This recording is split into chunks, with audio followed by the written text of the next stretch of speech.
Halo teman-temanku semuanya, apa kabar? Semoga teman-teman sehat ya. Oke teman-teman, ini malam tanggal berapa nih? Tanggal 31 Agustus 2024 jam 21 kurang dikit lah ya. Teman-teman, kita mau bahas mengenai Timnas Indonesia Senior dan Timnas U19 atau U20 yang sedang berada di Korea Selatan. Jadi Timnas Indonesia Senior, teman-teman, besok hari Minggu ya berangkat ke Arab Saudi. Nah, kalau kita lihat sejarah atau rekod pertandingan Indonesia melawan Arab Saudi itu kan nggak pernah menang ya teman-teman. Berat karena memang Arab Saudi itu adalah salah satu tim yang terkuat ya, salah satu ya di Asia atau level 1 di Asia, salah satunya Arab, Jepang, Korea ya. Nah, itu akan ketemu Indonesia di putaran ketiga nih teman-teman menjelang Piala Dunia ya. Jadi Indonesia kalau lolos dari sini nanti bisa syukur-syukur yang kedua atau yang pertama itu harapan ya. Tapi kayaknya itu berat. Mungkin Indonesia ngincer urutan yang ketiga atau keempat supaya bisa play off ya teman-teman. Supaya kita bisa ada peluang-peluang untuk nanti bisa lolos ke Piala Dunia. Semua ada aturannya teman-teman ya. Ada aturan main mana yang bisa dilewati untuk timnas Indonesia karena memang di putaran tiga ini teman-teman, Indonesia adalah yang paling rendah ya di ranking FIFA. Paling rendah, semua tinggi-tinggi teman-teman di atas Indonesia. Tapi dengan pelatih sekelas Sintayong dan pemimpin PSSI sekelas Erick Thohir, tentu punya detail masalah yang bisa dianalisa dan problem solving gimana supaya Indonesia bisa masuk ke Piala Dunia dengan keterbatasan ya. Targetnya bukan 2026 teman-teman. Targetnya 2030 sekian. Tapi kalau bisa dipercepat, kenapa enggak 2026 bisa main di Piala Dunia, ya kan? Nah, ini kita bahas mengenai materi pemain ya, teman-teman. Materi pemain sebenarnya Indonesia masih kurang, teman-teman, ya, untuk kelas Asia dan kelas dunia. Kenapa? Ya memang hari ini materi pemain belum lengkap ya.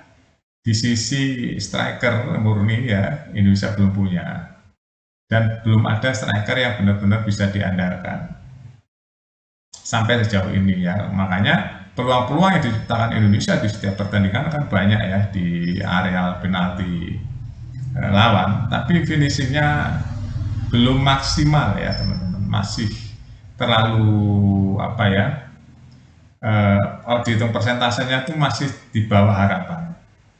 Padahal peluangnya setiap pertandingan banyak Indonesia membuat peluang. Nah, itu PR ya.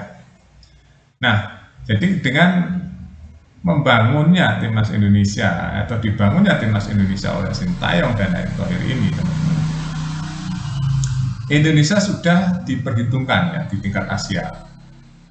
Artinya sudah terdengar bahwa Indonesia itu sudah bangkit hari ini. Jadi sepak bola itu nggak bisa berdiri sendiri, teman-teman. Itu harus saling kait mengkait ya. Pertama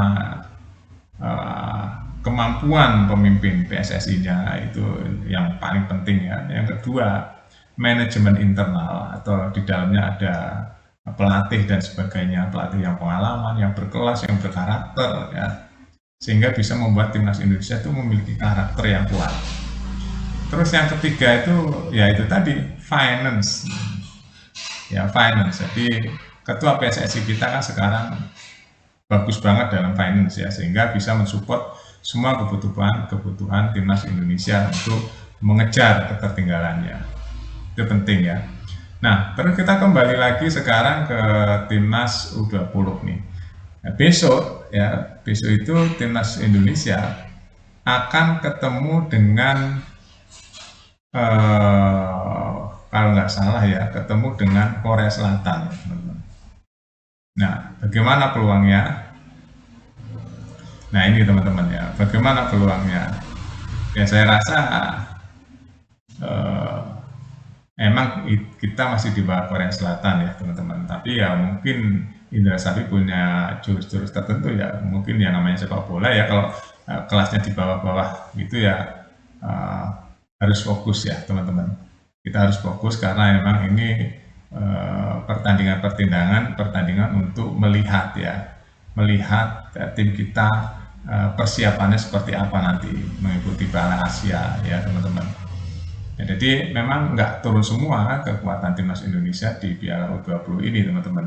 Kita sudah pernah kalah waktu itu sama Korea juga waktu di Paris ya. Kalau nggak salah kalah 1-2-1 atau kalah 1-0 kalau nggak ya waktu itu ya.